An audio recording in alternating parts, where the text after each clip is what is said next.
quelque chose pour changer cette destinée, pour changer ça. Ça veut dire la création et l'homme maintenant vont vers leur fin.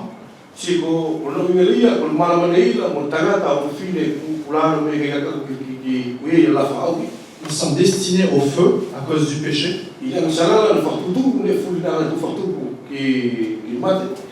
Dieu avait prévu un renouvellement pour toute l'humanité. Aussi bien pour l'homme et la femme qu'il avait créé sur la terre, mais également pour la terre elle-même, un renouvellement. C'est pour ça que le Nouveau Testament nous dit que le Christ, le Fils de Dieu, il est le premier-né de toute la création. Ou plutôt devrais-je dire le premier-né de la recréation. C'est-à-dire que le renouvellement de toute chose passe par là. Voilà le point de départ, l'origine, le commencement. Jésus-Christ, le Fils de Dieu. Le Fils de l'homme.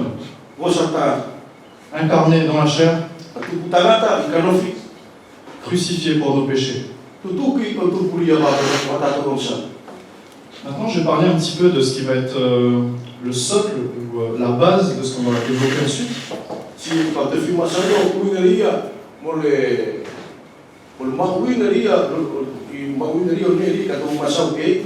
Nous allons un peu évoquer la sainteté de Dieu. Alors, qu'est-ce que la sainteté de Dieu?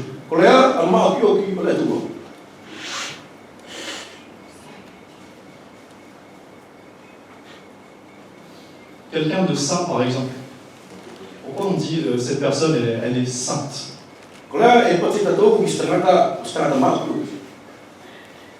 C'est lié à ses attributs moraux. Ça veut dire parce que cette personne a des principes et qu'elle les met en pratique dans sa vie.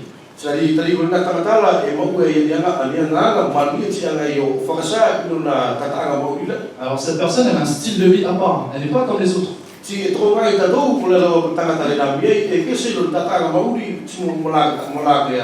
Alors souvent nous avons cette pensée en disant cette personne est sainte.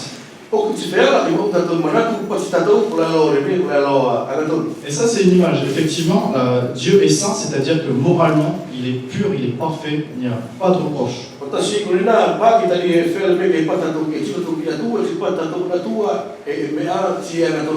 Mais la sainteté de Dieu va beaucoup plus loin que ça. Un Dieu saint,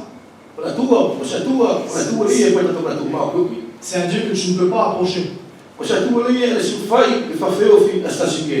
un Dieu qui est tellement pur, qui est tellement puissant, il a tellement de force dans sa personne.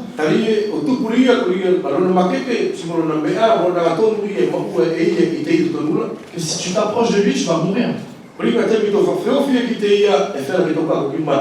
pour ça qu'aux yeux de la plupart des hommes, le Dieu de la Bible est un Dieu inconnu.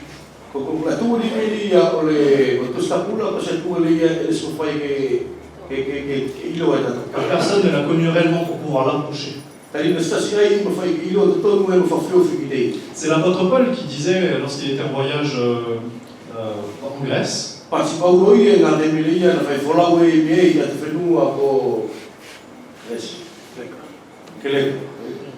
alors là il leur a dit, vous êtes des hommes très religieux, vous avez des statues de vos dieux, de plusieurs dieux.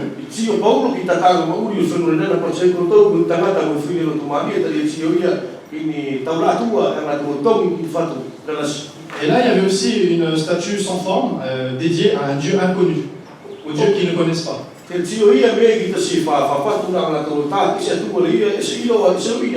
l'apôtre Paul leur a dit, voilà, c'est ce Dieu-là dont je vais vous parler. Voilà. De même qu'on ne peut pas se rapprocher du soleil parce que le soleil est trop fort, on ne peut pas se rapprocher de Dieu.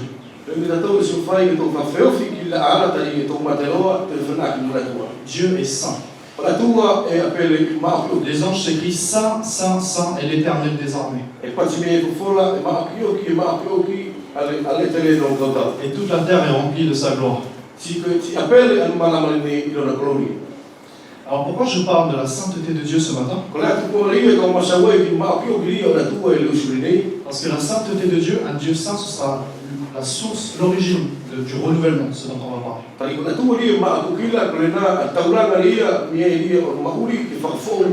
Le renouvellement fonctionne seulement s'il tire sa source du Dieu saint.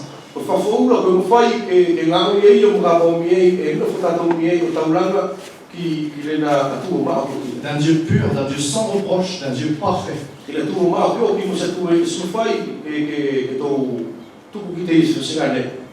Alors on peut parler du renouvellement comme ayant aussi trois grandes phases.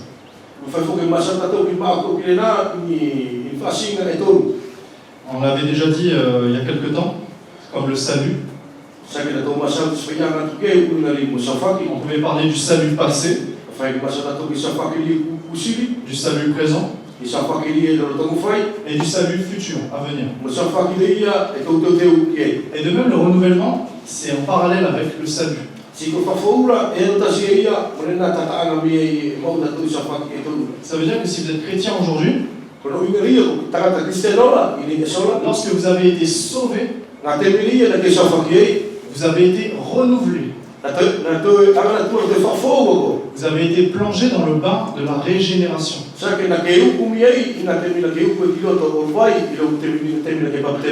Le Seigneur Jésus parlait de ça avec Nicodème en employant les termes nouvelle naissance. C'est-à-dire que Dieu il a pris un être mauvais, toi et moi, et il a changé un cœur qui ne peut pas être changé normalement.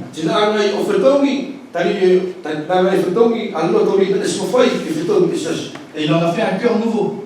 Une nouvelle création, une nouvelle créature.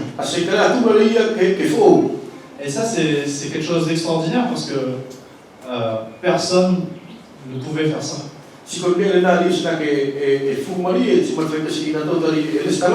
Les hommes eux-mêmes ne pouvaient se changer. Les hommes eux-mêmes n'avaient pas ce pouvoir de se transformer eux-mêmes. Ils avaient ce désir d'être changés, mais au moment où ils essaient de se changer, ils n'arrivent pas. Et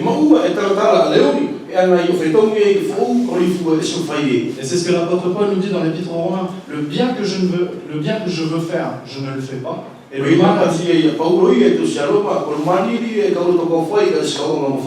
mal que je ne veux pas faire, je le fais. Et le prophète Jérémie avait annoncé, voici les temps où le Seigneur donnera un cœur nouveau à son peuple. Et ça s'est accompli en Christ. C'est la nouvelle naissance, c'est le bain de la régénération. Vous avez été lavés intégralement, entièrement de tous vos péchés. L'apôtre Paul nous dit aussi que le vieil homme a été crucifié. Crucifié avec Jésus-Christ. Et bien aimé, si le vieil homme a été crucifié avec Jésus-Christ, mais pourquoi je pêche encore aujourd'hui? D'où vient le fait que je suis sauvé et pourtant je pêche encore?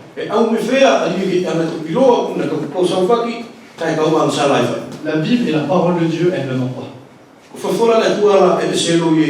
Le vieil homme a bien été crucifié au moment de la nouvelle naissance.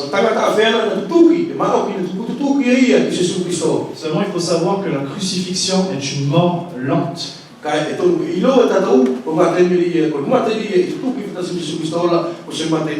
Le Seigneur Jésus-Christ a mis 3 heures sur la croix à peu près.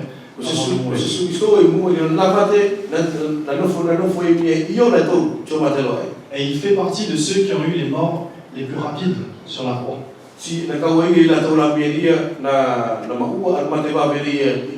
Le supplice de la croix était quelque chose qui pouvait faire durer pendant 1 jour, 2 jours.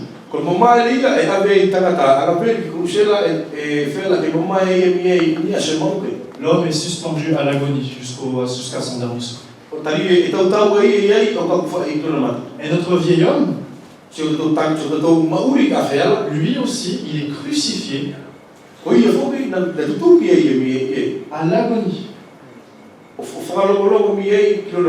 C'est-à-dire que l'homme crucifié, il n'a plus la force de faire grand-chose.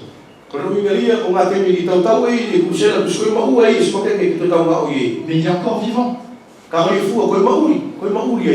De même que les brigands sur la croix ont pu dire, il y avait 2 brigands, l'un a cru au Seigneur Jésus et l'autre n'a pas cru au Seigneur Jésus.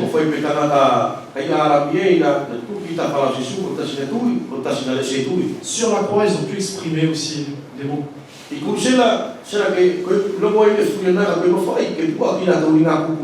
de même, le vieil homme a perdu de sa puissance. C'est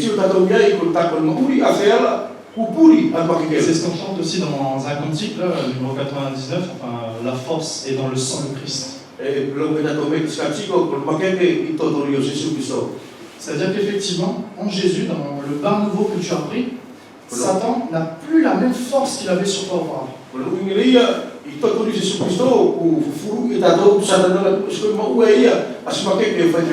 Ça veut dire qu'avant, tu étais une simple marionnette, tu ne t'en rendais pas compte, tu faisais la volonté de l'ennemi.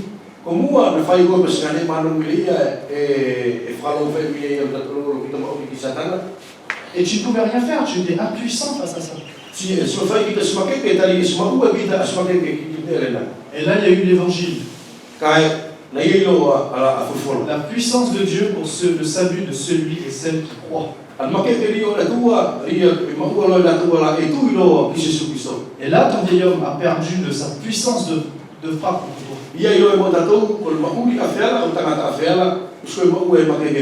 Satan ne peut plus te prendre et te manier comme il veut comme ça. Mais il exerce encore une certaine influence dans ta vie.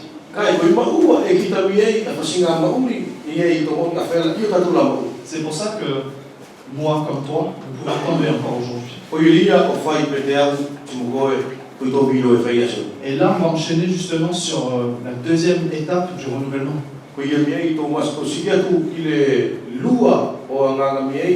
Le renouvellement de tous les jours. Tu as besoin d'être renouvelé parce que justement, l'ennemi peut encore te faire tomber.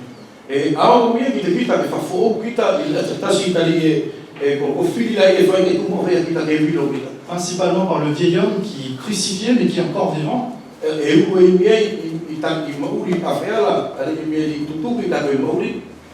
Aussi par, comme Satan c'est le prince de la puissance de ce monde, avec ce monde il peut aussi te faire dévier à droite et à gauche.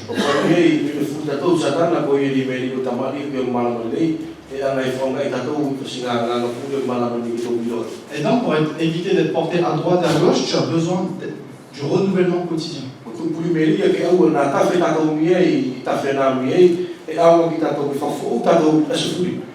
Alors le renouvellement quotidien, il a une application principale.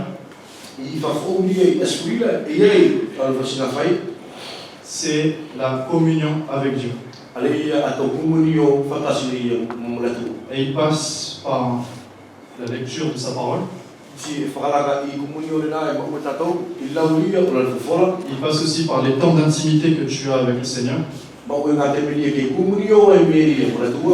Et ça te garde dans la force, dans la domination du vieil homme.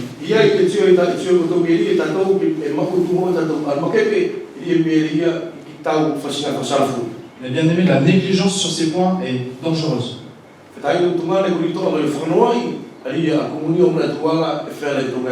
J'en parle parce que moi-même j'en ai fait les frais. Ça veut dire que sans qu'on s'en rende compte, progressivement, tout doucement, on lit de moins en moins.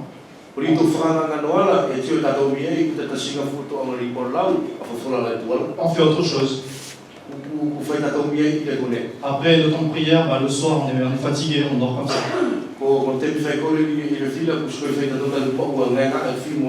Le matin, on se réveille et on n'a plus ce réflexe de rendre grâce à Dieu pour ses bienfaits, pour la vie.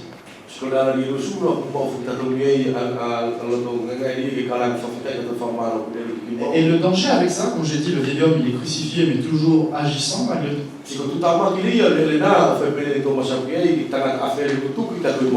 C'est que ça devient une habitude après. Tu t'en rends pas compte, mais ça y est, tu es tombé dans l'habitude de négliger Dieu.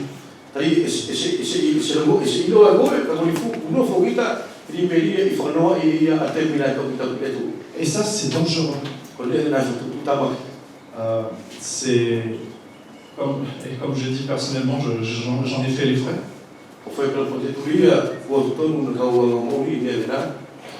C'est pas facile de se relever quand tu es tombé là-dedans.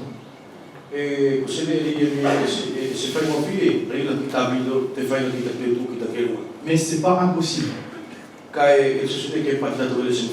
rien n'est impossible à Dieu. Donc le Seigneur il nous donne vraiment sa parole et notre temps pour pouvoir aussi en profiter avec lui. Voilà, et donc nous sommes invités à nous renouveler chaque jour.